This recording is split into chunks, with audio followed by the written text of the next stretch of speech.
Have you ever felt like you're not living your own life? That some invisible chains are holding you in place, preventing you from moving forward? That an inner voice constantly whispers, you can't handle it. This isn't for you. You're not good enough. You know what's most terrifying? Most people don't even realize that this voice isn't their own. It's an echo from the past. Beliefs that were planted in childhood, in moments of pain, fear, or misunderstanding. And these beliefs are controlling your life right now. But what if I told you that you can break free? That happiness isn't an unattainable dream, but concrete steps you can start taking today. Today, I'll show you the path to liberation from the invisible shackles that have held you captive for years. Stay until the end, because in this video, I'll reveal a 7-step system that has changed the lives of thousands of people, and your life could be the next transformation story. Ready? Let's go. Before we begin the journey to liberation, let's understand, what are negative beliefs and where do they come from? This is critically important because you can't defeat an enemy you can't see. Negative beliefs are deeply rooted convictions about yourself, other people, and the world in general. They form in early childhood when our brain is most susceptible to programming. Parents, teachers, environment. They all, often unconsciously, instill certain thinking patterns in us. Imagine a little girl who hears from her mother, "Don't stand out, be more modest." Or a boy whose father tells him, "Men don't cry, be strong." These seemingly harmless phrases become programs that control adult life. The girl grows up and can't ask for a promotion at work because standing out is bad. The boy becomes a man who can't express his emotions, which destroys his relationships. See the connection? The past lives in the present through our beliefs. But here's what's amazing. These programs can be rewritten. Your brain has neuroplasticity, the ability to form new neural connections at any age. This is a scientific fact, not a motivational metaphor. You can literally change the structure of your thinking. Now let's move on to the concrete steps. This isn't theory. This is proven practice based on psychology, neuroscience, and the real experience of people who have walked this path before you. Step 1, awareness and identification. You can't change what you don't notice. The first and most important step is to start observing your thoughts as an outside observer. Start a thought journal. Every day, write down the negative thoughts about yourself that come to mind. Don't judge them. Don't analyze. Just record them. I messed up again. I don't deserve love. I'll never succeed at anything. After a week, you'll be shocked by how much mental poison you carry daily. Most people doing this exercise for the first time say, "I can't believe I'm so cruel to myself." And this is a breakthrough, because awareness always precedes change. Let me tell you the story of Elena. She came for a consultation in a state of complete burnout. Successful career, loving family, but inside, emptiness and a constant feeling of inadequacy. "I work 12 hours a day, but still feel like I'm not doing enough," she said. When Elena started recording her thoughts, she discovered a belief: "I must be perfect to be worthy of love."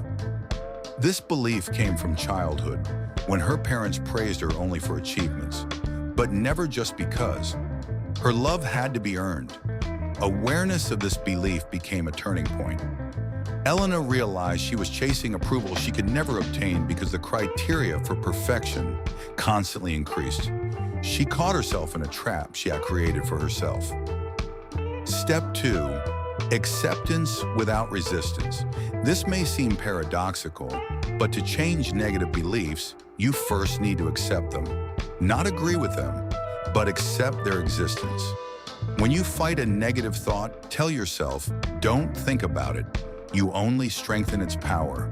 It's like trying not to think about a pink elephant. As a result, you think only about it. Resistance feeds what you resist. Instead, try a different approach. When a negative thought comes, say, Interesting, there's that thought again. Thank you for trying to protect me, but I don't need you right now. You acknowledge its presence, but don't give it power over you. This is a technique borrowed from cognitive behavioral therapy and mindfulness practices. You create distance between yourself and your thoughts. You are not your thoughts. You are the observer of your thoughts. This is a fundamental distinction. Imagine your mind as the sky and thoughts as clouds. Clouds come and go, change shape, sometimes dark, sometimes light. But the sky remains sky, eternal and unchanging. You are the sky, not the clouds. Step 3, exploring the roots. Now that you've become aware of your beliefs and accepted their existence, it's time to dig deeper. Where did each of them come from? What event or what person installed this program? This can be painful. You may have to recall episodes you buried deep inside long ago. But healing is impossible without acknowledging the wound. You can't heal what you deny. Take the belief, I'm unworthy of love. When did it appear? Maybe when your parents divorced and you, being a child, decided it happened because of you. Or when your first love left you and you concluded that something was wrong with you. It's important to understand a child's brain interprets events through the lens of egocentrism. A child always places themselves at the center of events. Parents divorced? It's because of me. Classmates teased? Something's wrong with me. These conclusions are wrong, but they become the foundation of adult personality. When Elena explored the roots of her belief, she remembered an episode from childhood. She was 7 years old. She brought home a drawing from school, very proud. Her mother looked and said, "Not bad, but trees are green, not blue. Try harder next time." For the mother, this was an innocent attempt to help her daughter improve. For 7-year-old Elena, this became a message. What you do isn't good enough. You aren't good enough. And from that moment, she began chasing unattainable perfection. Understanding this doesn't excuse Elena's mother, but it liberates Elena herself. She sees that the belief is based on a child's brain misinterpretation, not on reality, and this opens the door to change. Step 4, challenge the belief. Now it's time to question the beliefs themselves. Ask yourself a series of questions that will shake the foundation of the negative belief. Is this absolute truth or my opinion? Is there evidence to the contrary? How would I relate to a friend who thinks about themselves this way? What are the consequences of believing in this belief? Who would I be without this thought? These questions, especially the last one, are taken from Byron Katie's The Work Method, a powerful technique for deconstructing limiting beliefs. When you ask, who would I be without this thought, you open space for a new identity. If Elena asks, who would I be without the thought that I must be perfect? The answer comes on its own. I would be free. I could enjoy the process, not just the result. I could love myself simply for being. See the power of this question? It shows how much you lose by holding on to a negative belief. It motivates you to let it go, not out of duty, but from understanding that letting go is the path to a better life. It's also important to find counterexamples. If your belief is, I've always failed, find at least 3 examples when something worked out for you. Everyone has them. The negative belief just doesn't let you see them. It works as a filter, letting through only confirming information. This is called cognitive distortion, confirmation bias. Your brain searches for and finds evidence of what it already believes. If you believe you're a failure, you'll notice only failures.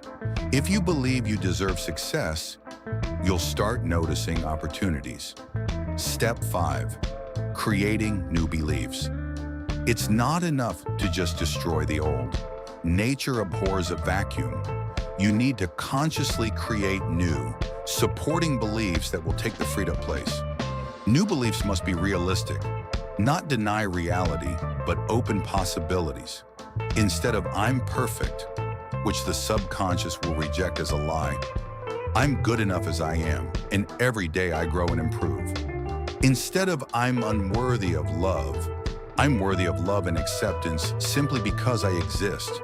Instead of I never succeed at anything, sometimes I make mistakes, and that's normal. Every mistake is a lesson that brings me closer to success. Feel the difference? New beliefs don't deny difficulties, but change the attitude toward them. They expand the space of possibilities instead of narrowing it. Write down your new beliefs. Carry them with you. Read them every morning and every evening. Say them aloud, looking in the mirror. Yes, at first it will be awkward. Yes, your inner critic will say it's silly. Do it anyway. Neuroscience shows forming new neural connections requires repetition. You're literally paving new roads in your brain. At first, walking on them is hard, like on an untrodden path in the forest. But with each repetition, the road becomes wider, clearer, easier. Step 6, embodiment through action. Beliefs without actions are just beautiful words. Real transformation happens when you start acting in accordance with new beliefs, even if you feel fear. If your new belief is, I deserve respect, how would a person who truly believes this act? They would set boundaries. They would say no to what doesn't suit them. They would ask for what they need. Start small. No need for radical changes right away. Small steps create momentum that over time leads to big transformations. It's like rolling a snowball, small at first, but with each turn it gets bigger. Elena started with something simple. Once a week, she left work on time, not staying until midnight. The first week, she was tormented by guilt. The second, it was easier. By the end of the month, she realized the world didn't collapse. Work got done, and for the first time in years, she felt alive. Then she took the next step, asked to delegate part of the task to the team, then refused a project that drained all her energy but brought no satisfaction. Each action strengthened the new belief. I'm valuable in myself, not just for my productivity. Action creates confidence, not the other way around. Many wait until they feel confident to start acting, but it doesn't work that way. You act despite fear, and confidence comes as a result of action. Step 7, creating a supportive environment. You can't constantly grow if you surround yourself with people who pull you back. Your environment either supports your transformation or undermines it. This doesn't mean severing all relationships, but it means consciously choosing who to spend time with, who to listen to, whose opinions to take to heart. Some people are invested in you remaining the same because your changes threaten their own beliefs. Find at least one person who believes in you and supports your growth. This could be a friend, mentor, therapist, support group. When your old beliefs activate again, and they will, especially under stress, this person will remind you of who you're becoming. Read books, listen to podcasts, watch content that supports your new thinking. Your brain is a garden, and you choose what seeds to plant in it. The information you consume shapes your consciousness. Limit exposure to toxic people and negative content. Yes, we live in the real world, and it's impossible to create a perfect bubble. But you can minimize the influence of what destroys your new beliefs. Elena joined a group of like-minded people who were also working on personal growth. Weekly meetings became her anchor. When she felt she was sliding into old patterns, the group brought her back on track. She saw she wasn't alone, that many struggled with similar challenges. She also started limiting time spent with a colleague who constantly complained and criticized everyone around. Not because she judged this woman, but because she realized after every conversation with her, Elena felt drained and cynical. It was a conscious decision to protect her energy. Additional step, practicing self-compassion. This path isn't linear. There will be days when you roll back, when old beliefs return with doubled force, when you feel all progress is lost. And this is normal. The most important thing in these moments is not to fall into self-criticism, not to tell yourself, see, you messed up again, you'll never change. This is the most insidious trap, using growth tools for self-attack. Instead, treat yourself the way you would treat a beloved friend or a child who's learning to walk and fell.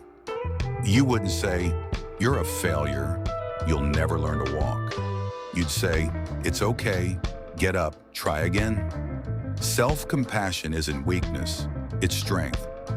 Research shows that people with high levels of self-compassion are more resilient, recover faster from setbacks, and achieve greater results because they don't waste energy on self-flagellation. One powerful tool is the practice of talking to your inner child.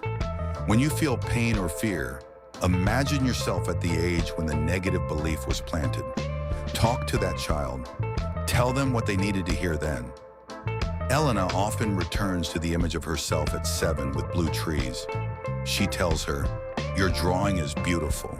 Your imagination is amazing. You don't have to be perfect to be loved. I love you simply because you exist. And every time her eyes fill with tears, healing tears. Remember, transformation isn't an event. It's a process. It's not a destination you'll one day reach and say, that's it, I'm healed. It's a constant practice, a daily choice, a way of life. But here's what's amazing. The longer you practice, the easier it becomes. New beliefs take root, old ones lose power. A day comes when you catch yourself automatically thinking in new ways, and you realize transformation has happened. Happiness isn't the absence of negative thoughts. It's the ability not to let them control your life. It's the freedom to choose what to believe and who to be, regardless of what was planted in the past. And this freedom is available to each of you right now. So we've gone through 7 steps to liberation from negative beliefs: awareness, acceptance, exploring roots, challenging, creating new beliefs, embodiment through action, and creating a supportive environment. Plus the most important component, self-compassion throughout the entire journey. Here's what I want you to do right now. Not tomorrow, not on Monday, but today. Take a notebook and write down just one negative belief that's most preventing you from living. And ask yourself the question, who would I be without this thought? If this video resonated with you, if you felt you're ready for change, hit that like button right now. Subscribe to the channel so you don't miss the next materials on consciousness transformation in the path to happiness. If we reach 5,000 likes, I'll record a follow-up with advanced techniques for working with deep traumas. In the comments, share, what one belief are you ready to let go of today? Your story could be inspiration for someone else. Remember, happiness isn't a luxury and isn't luck. It's a skill that can be developed. It's a choice you make every day. And you've already taken the first step by watching this video to the end. I'm proud of you. See you in the next video.